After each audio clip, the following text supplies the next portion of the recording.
Welcome everyone. To accelerate the success of entrepreneurs in Belagavi, KNN team has come up with a new initiative called Innovate Belagavi Startup Talks. Today we have with us Ms. Rashmi Kulkarni from Tarang Hobby Studio. Hi Rashmi, I welcome you to the session. Yeah. So can you just let us know about your startup journey?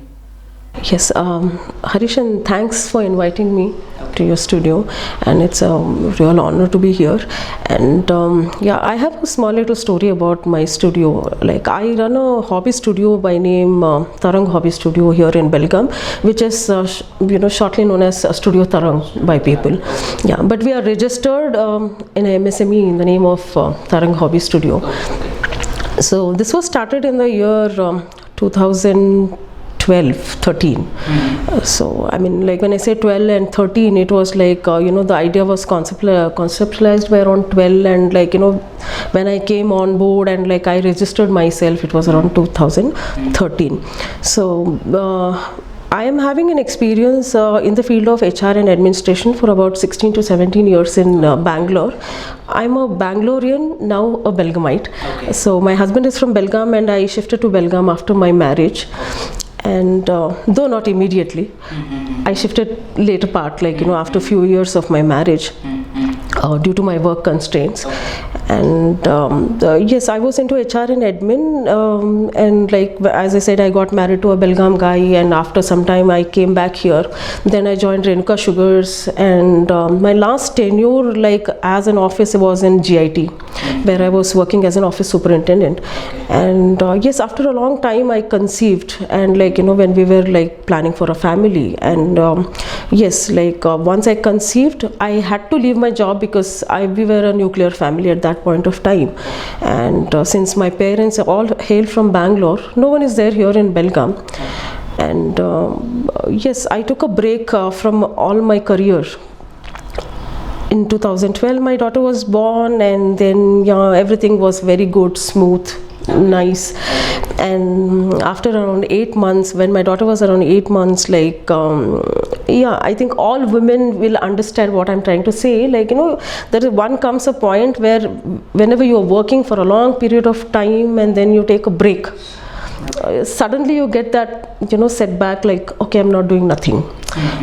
Initially you are excited that yes, you have a family, you have a small kid to look after, and when it becomes a routine part, for the working women, somewhere that hitch comes, it's not challenges, because it's you've been working all the time, you're meeting people, and suddenly you're bound in one place with certain set of another new responsibilities. And still, yes, at somewhere in the back of the mind you feel that I cannot work because I have my own personal issues, and your child becomes your center of whole that point of time. And all these years what I've understood is your focus, your energy, your priorities keep changing, being a woman. Yeah. Men have their own set of priorities, but for a woman, at one point of time, it's a husband, then it's a family, then in-laws come, then child comes in as a new member. So your focus keeps on changing, it keeps on evolving. But again, at some point of time, you always feel that yes, you were working, you were in a good position, you were doing something, but you're not doing anything. Being a housewife doesn't mean that you're not doing anything, but for a working woman, when she completely gives a gap, and it's a complete makeover from a working woman to a housewife, it's a drastic change. And I mean, as I said, everything was going smooth, and my daughter started acting a little weird because we were only 3. I mean, she was not seeing any external person, and she used to cry seeing other people. So that's when I thought, let me do something for her as well and for me as well. It was both the motives to be solved. So, and I was just thinking what to do. And I did a lot of research on, the Google is your best friend all the time. So you do a lot of research, what is that you can do. And at that point of time, Belgaum had a very limited set of resources, for a working woman, sit at home and work from home. That kind of an option, that too for an HR and administration, was low. Okay. Yeah, if you're a technical person, then it's a different case altogether. But for a person coming from an HR and admin background, nobody will give you, source it to home and say you work from home. The opportunities are less. No, it's very less. Practically, you see, it's not the problem of anyone. It's practically, it's not feasible. I can't be sitting and doing administrative job of the office from home. So it is a common sense that, your presence is required in the office for this particular job area. So then I thought, what? Then I said, every woman has that thing in her mind, she has a passion, she paints, or she does an embroidery, or she does a tailoring. These are the things which come for a woman by birth. I think, especially for the Indian woman, you're taught by default everything, that you do everything and do nothing, sort of a thing. So then I thought, okay, let me start teaching kids. Because I had that experience of teaching kids before when I started my initial days of career, and also here also I got a wonderful opportunity in Belgaum. There was a thing called Pupil Tree. It is not People Tree. Oh. There was a preschool chain called Pupil Tree. Pupil Tree. P-U-P-I-L. Yes, Pupil Tree. And they were Bangalore based, and they had a group of the chain of preschools everywhere, and it's still there. And they were planning to set up a preschool here in Belgaum, which was in Hanuman Nagar. So I got an opportunity of heading the school. Oh, great. So everything was under my control, like all the administration part, hiring part were done by them, and we got trained for that particular thing. We set up the whole school in Hanuman Nagar, and that time the place was a constraint because Hanuman Nagar was that end of the thing, and except for the localites, nobody wanted to send a small kid. Yeah, as a parent, even I would have not sent from Chennamanagar to Hanuman Nagar for a preschool. So, and we evolved, and after 1.5 years the thing got closed as well here in Belgaum because they didn't get a good response. So I had this kind of background which I wanted to utilize. And yes, then I was just thinking, and I started this Tarang Hobby Studio. Tarang, I wanted a very Indian ethnic name for my whatever venture, because I don't know, I am always drawn towards that ethnic stuff all the time. Yeah. Be it clothes or be it anything, it's it just pulls me back. So yeah, then when I started, this was named as Tarang Creative Club. Okay. So I wanted to do a library. I had a lot of things in my mind, though I didn't know how to go about. But yes, I had a lot of dreams, as any other entrepreneurs have, a big dream. Yeah, you have to do this, you have to do that, and all those things. And I started from home because I didn't know which direction I'm going at all. I just know that I want something to engage myself, and I want to engage my daughter. That was the sole reason at that point of time. So then I made the flyers, and yes, again the students helped me a lot. The GIT students that time, they took the part-time jobs, and they helped me in figuring out how to make the flyers and all those things. And yeah, there were some good contacts that time.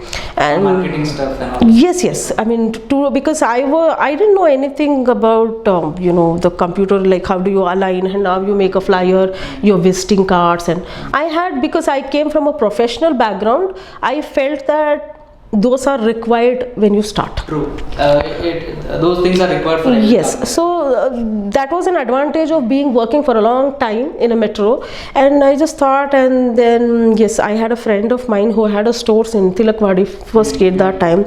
So she said, I was just talking to her this is what I'm trying to do, and she said, my son will do it for you. Okay. He will earn some money, and he's in GIT and he's doing this. I said, good enough, because even I don't have money to do anything.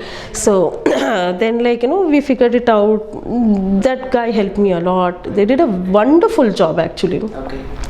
So I was very fortunate, I should say, throughout all these 8 years I got to meet wonderful people. Yeah. It's very rare. you come to meet, you know, such kind The of people. entrepreneurship journey itself is like that. Yeah, and like I don't know. Yeah, there were a lot of negative things also in the whole journey. But yes, I mean, if you see the negative, you can definitely not go further. So no, that was one thing, and like yes, it started there, and I just put the flyers, and the local people of the Chennamanagar area started contacting me. They said, okay, what do you do? And like being in HR, the plus point was I was very good at talking at that time to convince the parents. So I said, okay, this is what I'm trying to do, and then I started off slowly, and I got a very good response. To be honest, the first thing itself was very good, and being in an apartment, it was more good because I got a lot of people in my apartment itself. Yes, yeah, and then like it was like good thing, and after 3-4 months, my daughter started adjusting to people. She started smiling at new faces, and she was very plumpy and a very good looking kid. So everyone wanted to pick her up. So but yes, she got settled completely, and I was happy that the thing was achieved, whatever I wanted to do. But then yes, and then I started figuring out, there was one parent who came up who said, see, you're so good, you're creative, why don't you think of making some return gifts for my daughter's birthday? So then I started, I mean, yeah, it was like again an eye-opener for me, something new. I said, I will try. Creative. Yeah, it's creative and you're making money. Okay. That is the main thing. See, if you want to take your business further, obviously you need money. Yes. And we don't have any godfathers who say, come Rashmi, please take the money and you do whatever you want. And I said, okay, I'll do it. And but yeah, like people said, why don't you hire someone? Because it was involving a lot of cutting, doing things. Yeah. And my child was very small. One day, because of Belgaum weather, one day she was happy. Immediately 2 hours she used to feel sick. Oh. I mean, those are the good and bad things of motherhood. Yeah. And so as I said, I had my own constraints because I had to see her and I had to make her sleep and then start off. So I have literally worked till 1 o'clock night, 2 o'clock, 3 o'clock, and again get up in the morning, again see her work, and she used to get up in the morning. So the whole thing was going on in this way. But yes, I got good people here. I mean, who really it was not they were not they were not very demanding, and they knew that my child was small and all those things, and they were very cooperative. The parents especially were super cooperative. That way you got your first business. Yes. It was that was a business kind of a thing. Then it just took off from there. So then I thought of, okay, teaching is one, and I had to make money for doing the extra things. So this became another channel, how to take up the things and what is that we can make. When you say customize, then I started doing a lot of research on Google. And social media was the biggest thing for me. I think it was the lifesaver for me that time. People say social media is bad, social media is this, but I would like to say in this platform that if you're using any platform in a right way, it is indeed a very, very good thing. They say you'll be cheated, you'll have so many this thing, you will have so many that thing. I mean, even I've been doing in social media from a long time, but it never happened to us. It's just how you choose your audience. Sure. I feel that's the most important thing. Networking is very important. Networking is important, but yes, the people who you network is also important. You can't do networking with anyone and everyone. You have a set of audience, and your ideas should meet. Correct. It should gel. You should be always in the same thinking. Only then I feel the networking is of real value. Yeah. If you I may be talking something, and if you are not interested, if you are not a proper audience for me, then it's a failure for me. Whatever I speak, it goes in the ditch, and finally I say my networking didn't work. So I mean, you need to understand, you need to analyze. Audience. Yeah, you need to analyze. I think it comes over a period of time. it just can't come.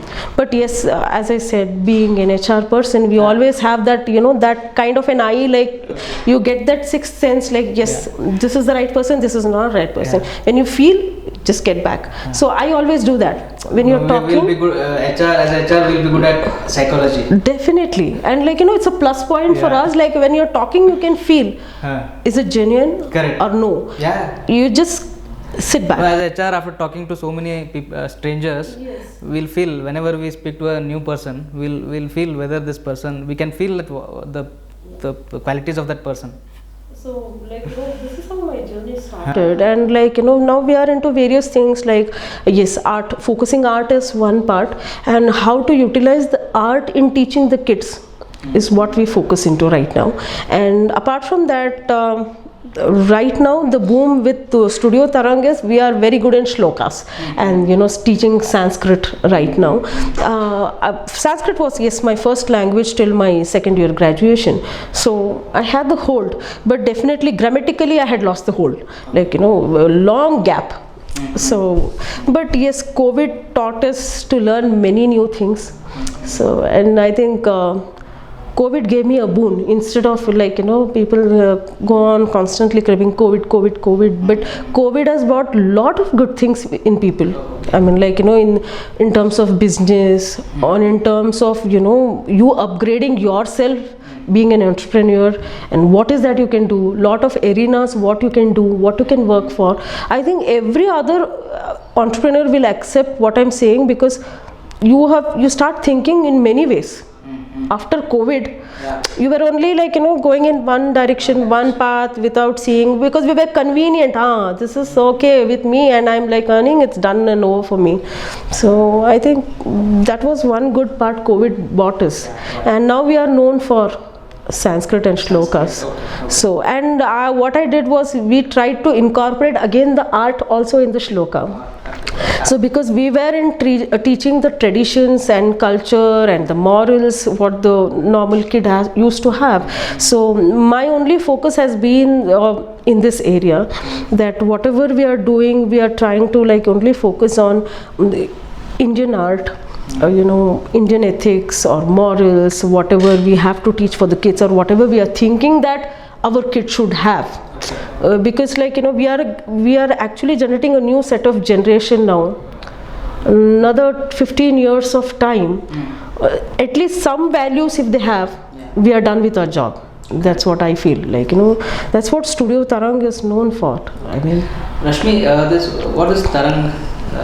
The meaning of this Tarang? See, Tarang itself, okay, if you take grammatically, Tarang means it's a waves. Like Tarang is a wave, so which we use in music, whatever. And I named it as Tarang because that I felt Tarang should be the name, because I was continuously thinking, I mean, to be honest, like I was continuously thinking what should be the name for my studio. I mean, like I was do this, do that, I wanted ethnic name, that Tarang was something which got into me, like it was whatever.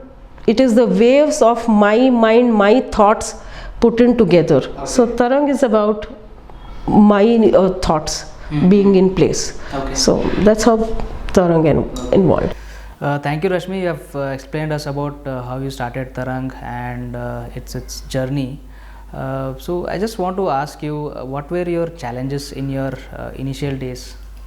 Challenges, as I said, motherhood itself was a challenge. Being a woman is always a challenge, okay, because women are expected to do multitasking all the time.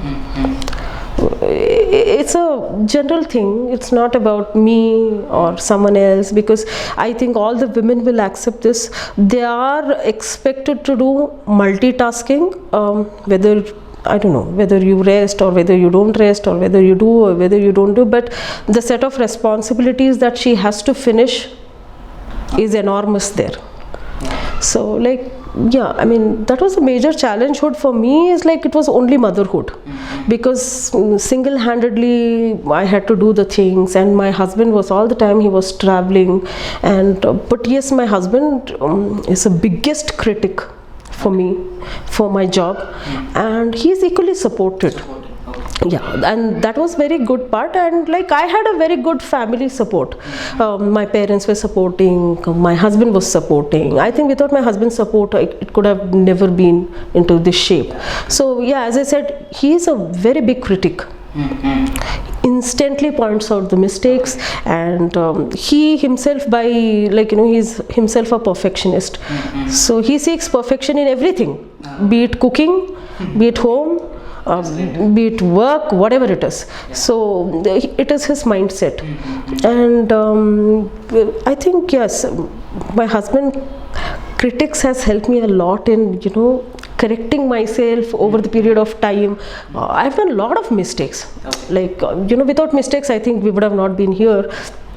So every time we started experimenting things, like yes, if I'm doing this, I failed. Then I said, where did I go wrong? Again you analyze, then try to do the things in a different way. So that's how this has been evolved. And yes, and there was some point of time where my my support system also said that it's enough, you stop it, because I conceived for the second time. And it became too much for me, because my daughter was very small. She was around 3 years, again another kid. And I mean, you can imagine, like two kids, very small, and you have to handle your home, you have to handle your office. So I had I didn't shut down my office. Like yes, I was like, every time I used to announce Tarang is temporarily closed. So we will, when we will be opening next, we'll be announcing it. So that's how I went. And yeah, because as every woman faces this after her pregnancy, we have some emotional glitches also, apart from whatever it is. So we undergo a lot of emotional turmoils at home or even at your office. And and when you feel that you're not able to cope up with the things, there are a lot of instances where you feel like this is not okay and this is not I want to do.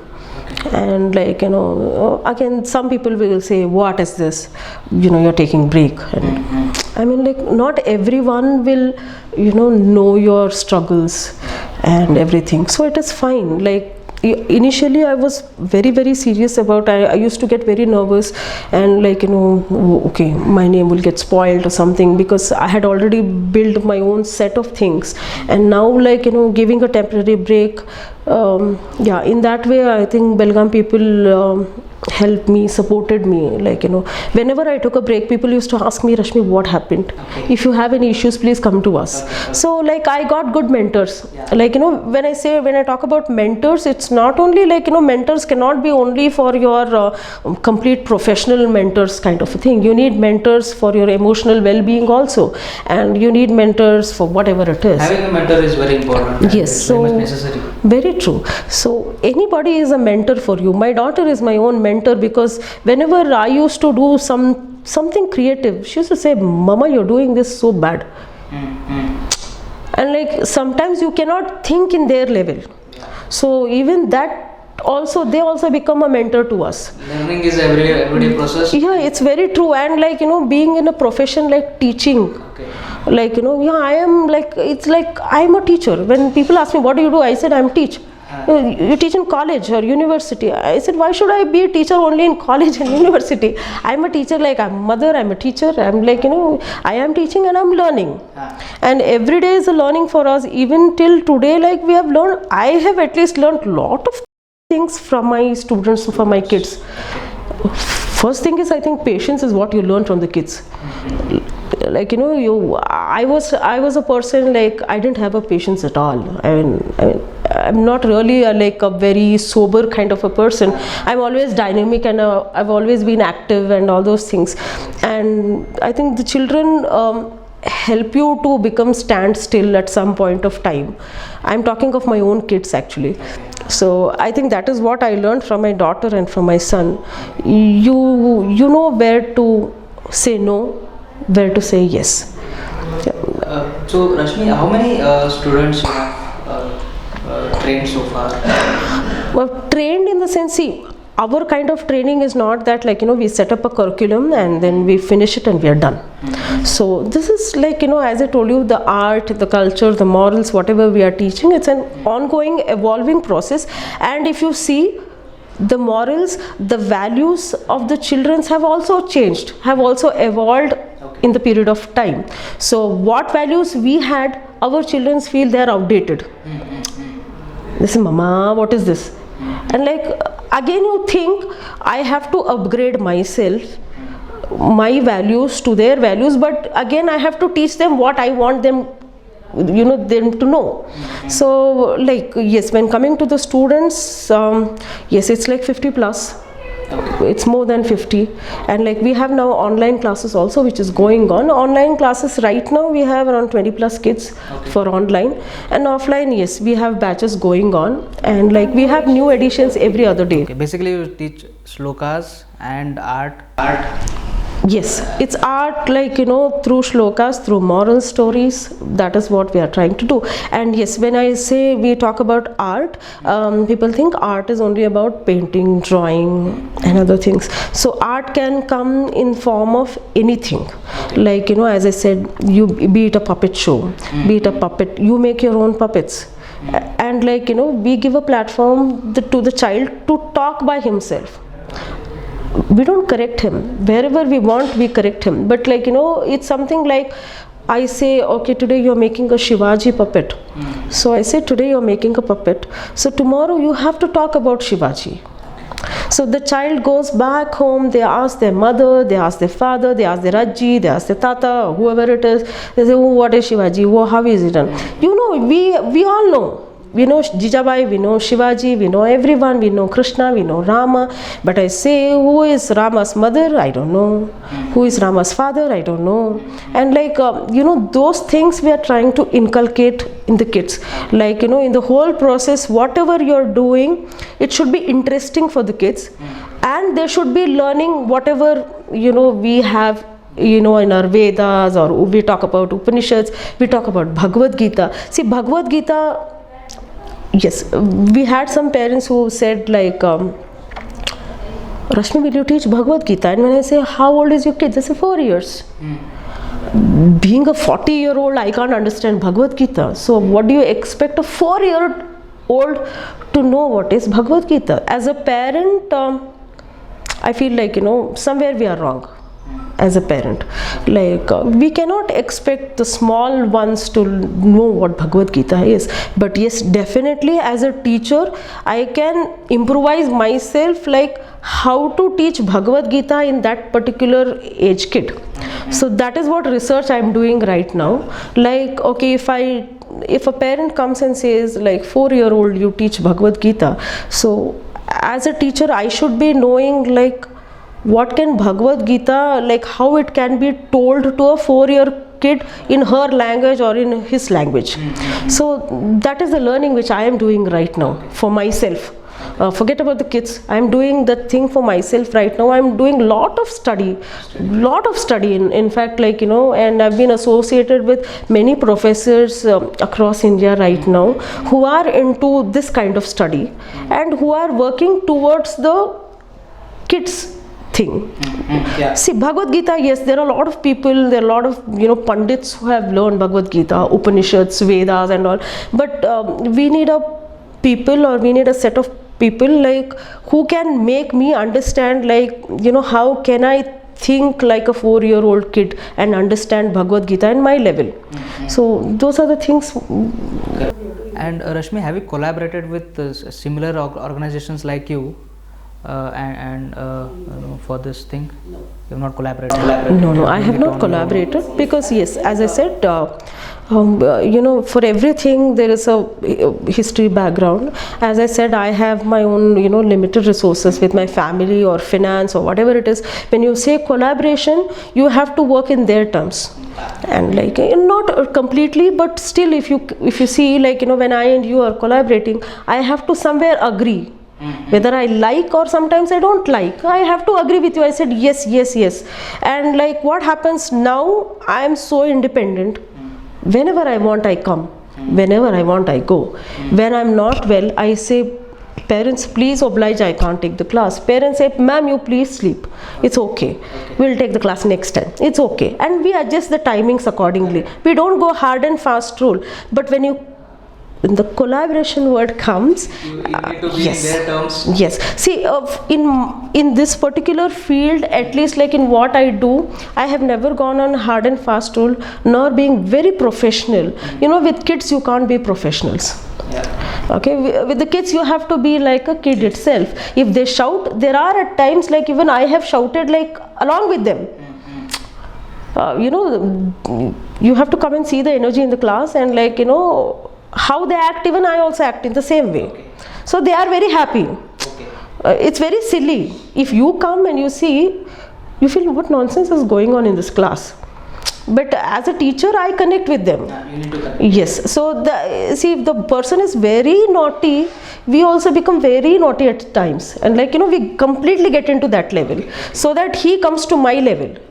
When I am like, you know, training the kid, and like, you know, when I understand him, when I talk to him and I say like, you know, I completely, if you throw one pen, I'm equally notorious. Even I can throw a pen. Okay. I say normally my classes are in that way. So like, you know, they feel that yes, she's completely like me, and they come like me, Okay. and how I want, I groom them up. Okay. So it's the other way, like, you know, you go to their level, they come to your level. So it's that's how I do. And so that is the only one reason why I have not collaborated till date, though many people ask me like, why don't you come and collaborate with us, we can do a fabulous job. I said whatever I am doing is self-satisfactory for me, and I'm very happy, like, you know, how things are evolving. It has taken 8 years now, but I'm contented with whatever I'm doing, though it is very slow like a tortoise, but it's okay. Whatever name I have been made in, okay, in the government level or in the base level, in the Belgaum level, not much people, only I have been known only through word of mouth and all those things, and I'm fine, it's okay. Yeah. I mean, I'm okay. Even if there are 3 kids in my class, it is fine.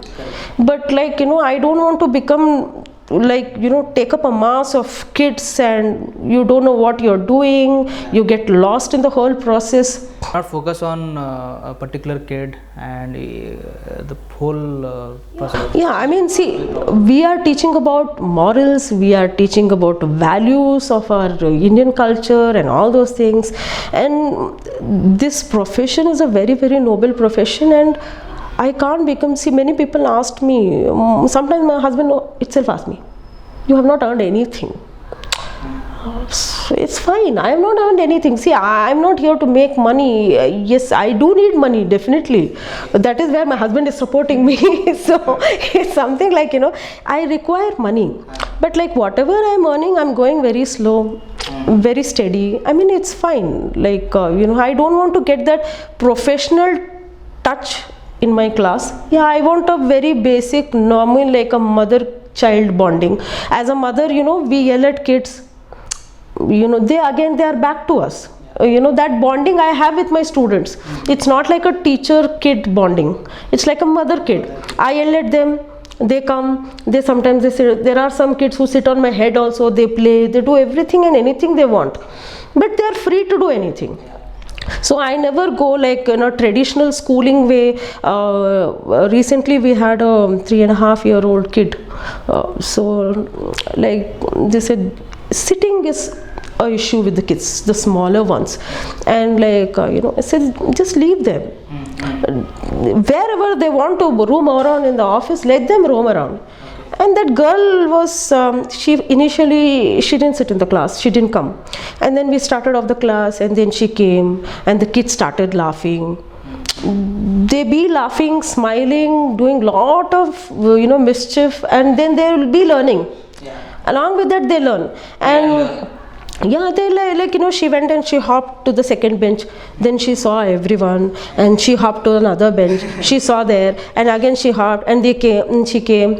I wanted she to be more comfortable, that, you know, she's not somewhere in a place where she can't sit. First thing is she has to sit, she has to feel comfortable that yes, somebody is like me. So that is the difference that we bring in our classes. Like, you know, it's completely different and it's very homely. Rashmi, what's your expansion plans in future? Expansion plans, yes, I have not thought in terms of revenues or yes, but I have an expansion plan in the sense like I have a dream, like, to set up my own independent office in the sense where a center where my thoughts have been put in the whole center. If you enter to the place, you should feel like heaven.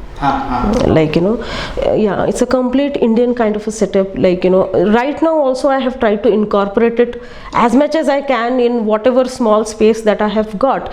But yes, I have a different kind of plans, like maybe not in terms of revenue, but in terms of teaching, in terms of learning, I have a different plans. I see my growth in what I have learnt over the years, over a period of time, from where I started to where I am today. That is my growth process, and that is what I have invested in. So you want to do more research on different teaching models, and then you want to implement those models? Definitely, I am doing that, and there are a lot of people who are helping me out in that way.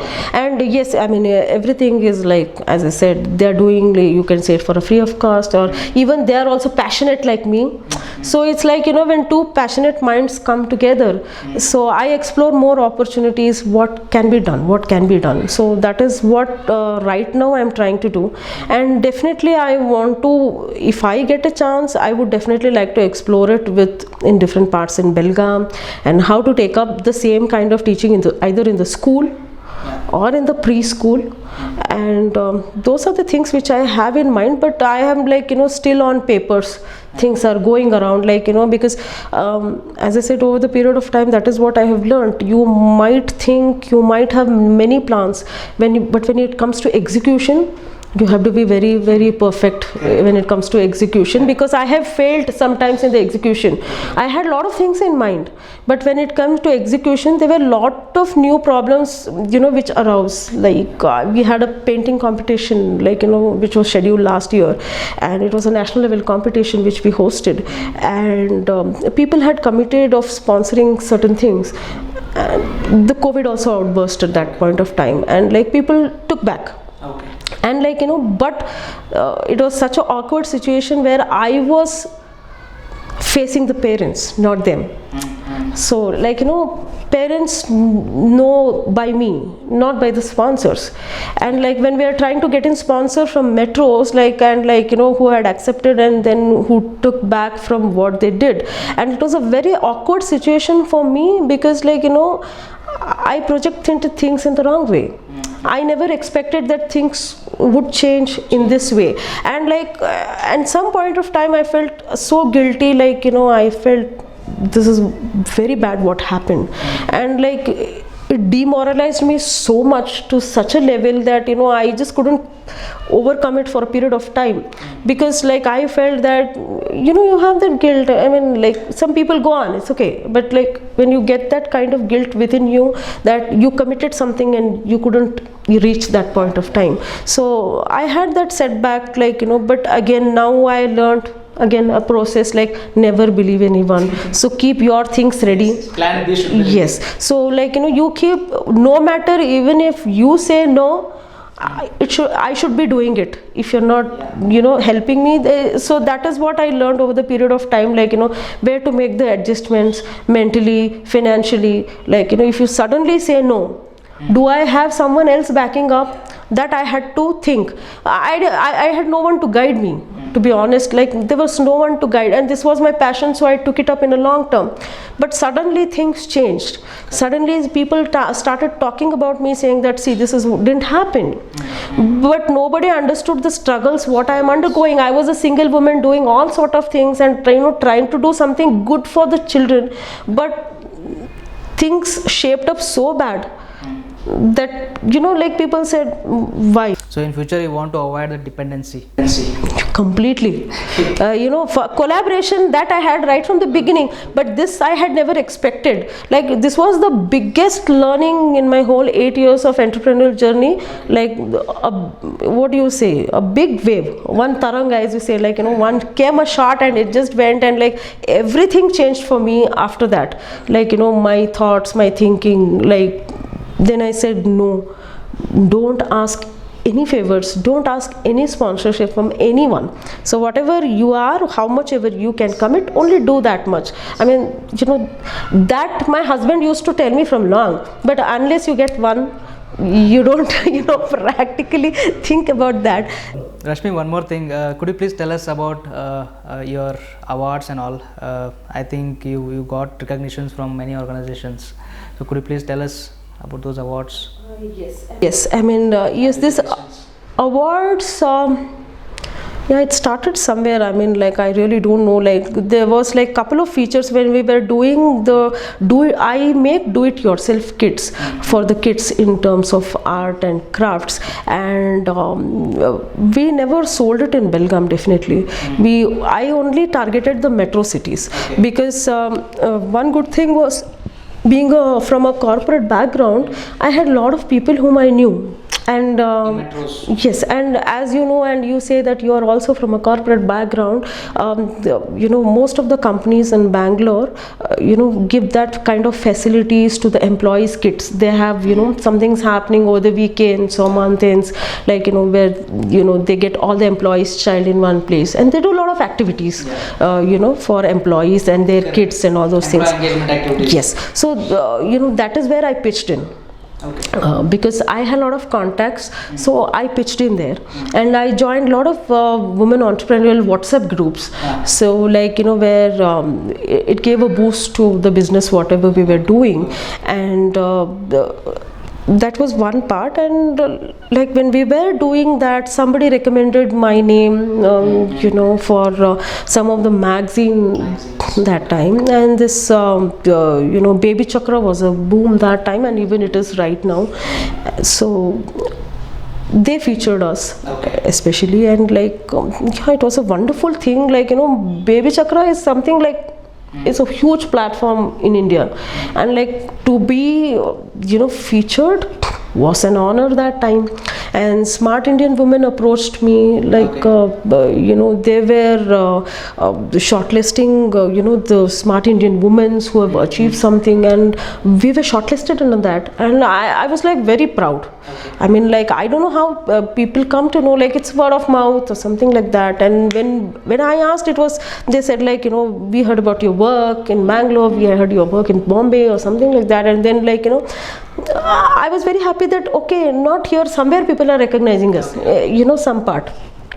So then, like, being a Bangalorean, I went to IIM for some of the workshops and all those things, and there were a lot of things. IIM always has a lot of things coming up for women entrepreneurs, and I was part of that. And then came a big break where you have a Cherry Blair Foundation in India, okay, where only few of them, you have certain norms that you have to undergo, and if you're selected, you're as a mentee or a mentor, you get trained. And I'm very happy that twice I got selected for that. And we did a lot of work in this part. And when I went to Cherry Blair program, I was a mentor once and I was a mentee once, and we had mentors from different countries. Cherry Blair has different countries, and you have to undergo the process for about a year, and you come to know a lot of things from them. Like, when it is their country, when you say Germany, they talk about how things evolve in their country, what are the things that they are doing, and you come to know a lot of things in the whole process. And I learned a lot from those things, like how to upscale your business. Then, like, Belgaum became a point where I used to only teach, but the business arenas became the metros. So, and like, I took up there, and I took a lot of, and from NSRCL also I got selected, for the 10,000 women thing.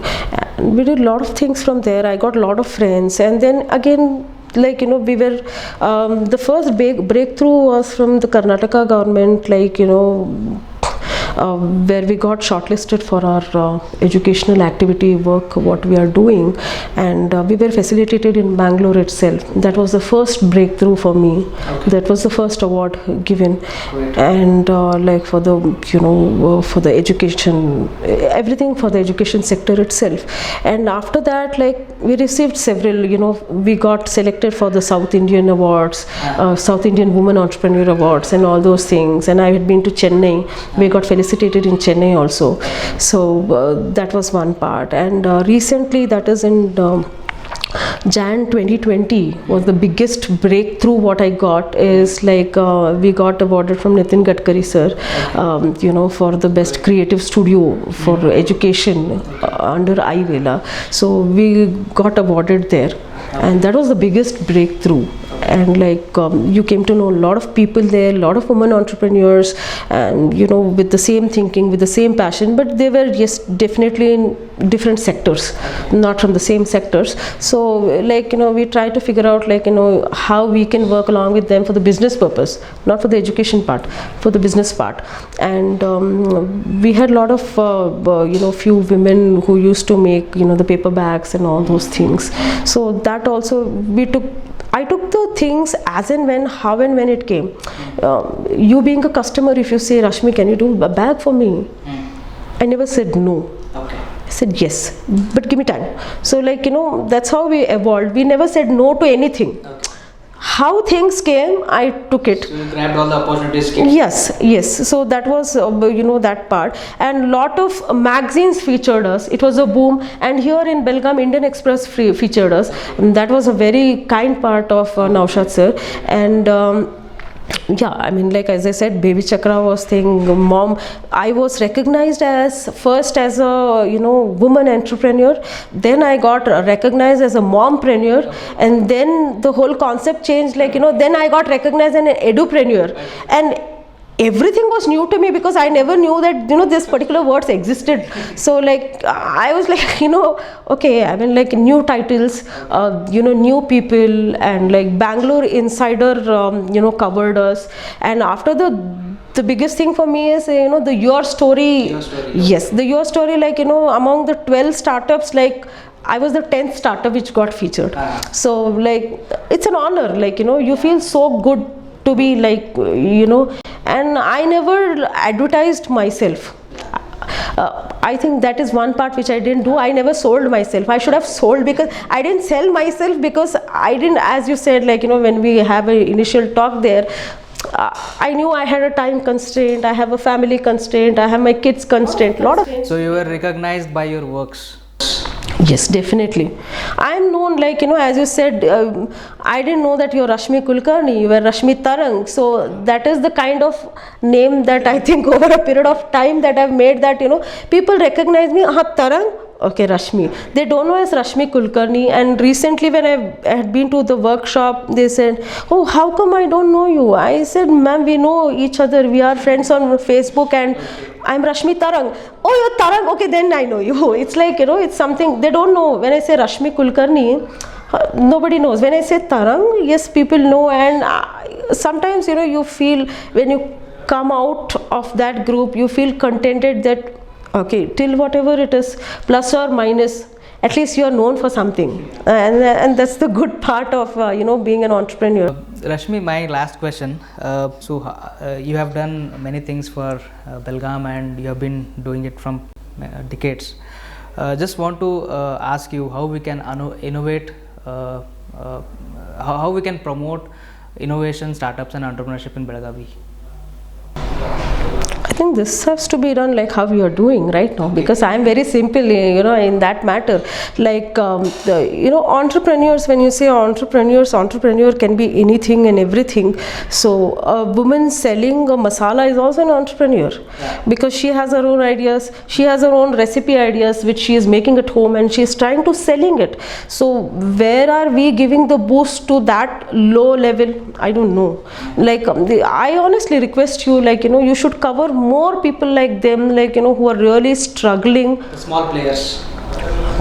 You can name as players or whatever it is, but for me everyone is an entrepreneur. And like when you go to a small kind of an exhibition where they're like I recently attended Apna Bazaar, because I'm part of Apna Bazaar too, and like you see a lot of women, either they're struggling for living, or you name it, whatever it is, like when they are putting the small stuff masalas in into the packets and they're selling.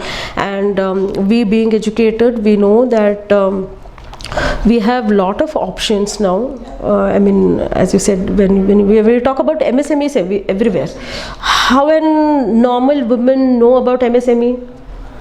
No, I know MSME. So I said, even when I asked how to, nobody helped me out. But I was good enough to search in Google, saying that what has to be done. I have to register a Udyog Aadhar card. I should get a Udyog Aadhar. Now it has become Udyam. Nobody knows that Udyog Aadhar has become Udyam also. We are in such level. Yeah, and so I really want, like, okay, when you talk about especially women entrepreneur, see, men have many ways of earning. They can survive, but survival for women is still difficult. I'm not saying that it is very difficult like before, but there is still things gender biased. We talk about, like, when you talk about women entrepreneurs, they say, how do you manage your work-life balance? Why should that be only for women? It's same for you. Even you are also a father. I am a mother, you are a father. But why work-life balance only for a woman?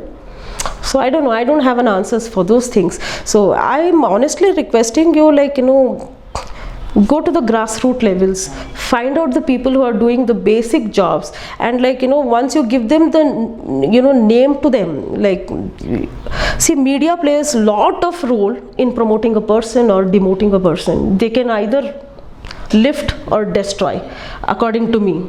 So, like, if you are lifting up a small woman entrepreneur who is selling a masala and you just say that, like, she's doing a wonderful job, 100 people will contact her. I mean, like, one thing is you are giving a name to her. The second thing is you are giving business to her livelihood. It means a lot for some people. Definitely, see, this initiative is basically focusing on small players, and we want nice. I was small really businesses- happy to see small that. businesses, Yes. to come forward and take Belagavi forward. This is our own. Belgaum is really doing well, Harish. Let me tell you that it's really doing well. But only thing is, some people need a push, and some people need name, and some people don't know how to get that thing. Belgaum is certainly in name.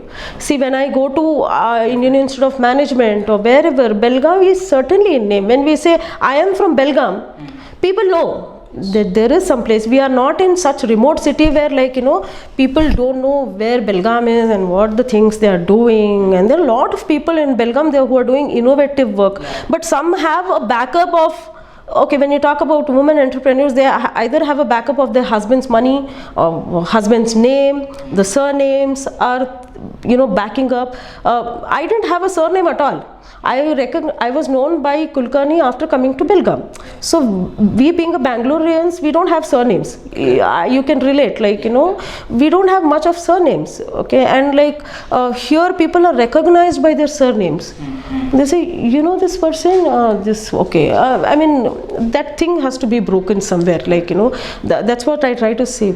Please break the barriers and just come out of the barriers and push the, the entrepreneurs who are struggling and, like, who are trying to make something out of nothing. So definitely we'll take this initiative forward, Rashmi, and thank you so much for coming here and sharing your journey with us. It was same. It was a pleasure. Like, this is my first, interview as such, talking to a person. It was always on the phone or, you're writing. And like when you're writing and sending the questionnaire, it is more easy because you can edit. And when this comes to live, it's little different and like, but it was equally an honor and I think you made it very easy. Day of International Women's Day. Thank you so much. Thank you so much. I'm really honored to be here. Thank you so Thank you so much, Rashmi. Harish. It's a brilliant Nice opportunity. meeting you. See.